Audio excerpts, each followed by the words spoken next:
Welcome to the Learning Pines YouTube. We hope this video helps. You start by preparing both phones so the transfer is fast and reliable. Connect Redmi and Vivo to the same Wi-Fi or create a hotspot on Redmi. Make sure Bluetooth is on. Install My Mover on Redmi and Vivo or confirm Google Backup is available. This matters because app data and settings need compatible transfer paths. Once done, disable screen locks and close heavy apps to prevent interruptions, and verify both devices show visible connections before moving to the next step. You now begin the transfer itself.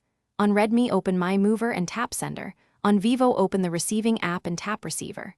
Scan the QR code or connect via hotspot prompt to pair devices securely. This is how the phones authenticate and avoid random connections. Next, select precise data types to move: apps, messages, photos, contacts, and settings. Make sure you uncheck large, unnecessary files to speed the process.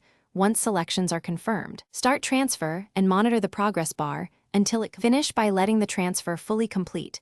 Once it shows done, reboot both phones to finalize file writes and rebuild app caches. After reboot, open key apps and sign in where required. App data may need reauthorization, which is normal. Double-check contacts, photos, and messages for completeness. If an item failed, try the transfer again for that category or use Google Restore for contacts and media. If network errors persist, switch to wired hotspot and repeat the specific failed step. Thanks for watching. Consider subscribing if we helped you.